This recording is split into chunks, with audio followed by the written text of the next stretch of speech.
you make of the fast bowling pack you have in the team this year? Fast bowling? The fast bowling talent that you have in the team Oh, this it's year? actually amazing.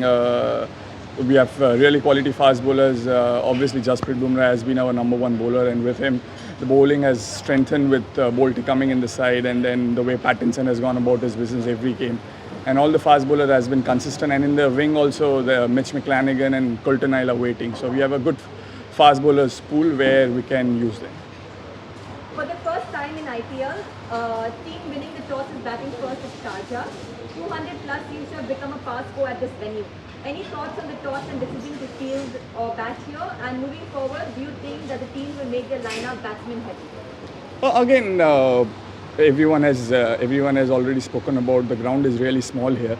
So I guess again the strategy was to put maximum runs like last game also. If you see the way Delhi put at the end of the day anything about 200, the pressure will be there while chasing. So I guess it's better to bat first and then put up a good total and then bowlers can execute their plans. A huge total doesn't seem difficult at Sharjah, but MI won today on the strength of its bowling performance. What were the plans on a wicket that is known to favour the batsman? Again, we were just trying to, all the bowlers, I guess, bowled really well, especially they were crucial overs who everyone bowled, and every over, in fact, was crucial because, again, the ground is small. One over can change the momentum, can go for 25, 30 runs, and then everything is, again, you have to start. But I guess the way we executed our plans, and we were, I guess, as a bowling unit, we were unpredictable and we were ahead in terms of what we had to do. In 2 days' time, you again play at Abu Dhabi. How does it affect the team's preparations given the travel and the short rest time? Again, I guess it doesn't affect that much because we have been used to doing this traveling and playing again. So I guess won't be an issue. Again, tomorrow a proper rest day and then boys will be ready for the game. The last question, between you and Hardik, who's the bigger six-hitter? I guess I'll say Pandyas are the biggest six-hitter. Is the dead bowling an issue for Sunrisers Hyderabad? Even today, bowlers leaked runs. Well, I think our strength is our death bowling, but unfortunately, Bhuvneshwar Kumar, the most experienced bowler in our franchise, got injured the previous match. Khalil also was not fully fit for this match. That's why we had to go with newcomers, and it happens. It's a very tough wicket to bowl on. We all know that how the batsmen enjoy playing on this wicket. If you see, this is the lowest score compared to the other matches. If you see on this wicket. So overall, I think we are very happy with the way our bowlers have bowled so far in this tournament. And Sid Kaul had a bad day at the office, and it happens to anyone on any particular day. What prompted the decision to bowl only Yorkers at Kiran Pollard and Hardik Pandya in the death?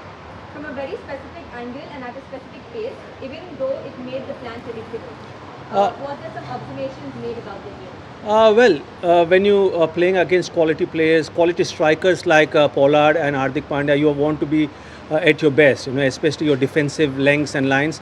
And on this wicket, the ground is small, the dimensions of the square boundaries are small, so anything in the length will disappear from these power hitters. So I think the best defensive ball was Yorker, and we tried our best. We were successful majority of the times, but whenever the ball landed on length, I think they have got the experience and the power to dispatch it out of the boundary.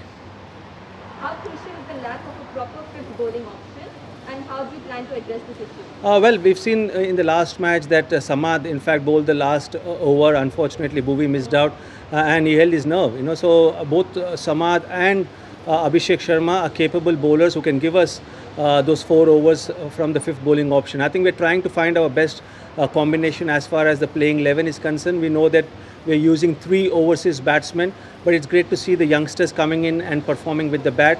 And I'm sure that with more experience, they'll also perform with the ball. Was Kane Williamson's soft dismissal the turning point in your run chase? Well, you have to have wickets in hand, but at the same time, when you're chasing such a big total, you have to also maintain the run rate. You can't be behind. Unfortunately, we lost Kane and then Warner at crucial times. Just when Warner was looking to change the gear and picking up the momentum, we lost him. And Kane's dismissal also was a very crucial one because we know how experienced Kane is to handle various situations. But I think in the end, I just felt that it was too too much for the youngsters to get, but I was very impressed with the way Samad came out and expressed himself. Overall, I think I'm sure the batsmen will learn from this experience, because it's very important to have wickets in hand if you're chasing a big total on this ground. And the last question for the day is, was it the small boundaries that forced you not to bowl Abhishek Sharma, and for the most part of it, there were left-handers out there in the middle? Yeah, I think that's the reason why we had Kane Williamson, because two left-handers in the form of Ishan Kishan and Quinton de Kock were batting. Abhishek is a left-arm spinner. We thought Kane can also provide us with those off-spinners. And at the same time, Samad is someone who is not a conventional leg spinner, who bowls a lot of top-spin deliveries. So that's why we went with those options. I thought Kane bowled well. It's just that Quinton de Kock, unfortunately, we missed his chance. We missed an opportunity to get him out early, and that probably also costed us runs.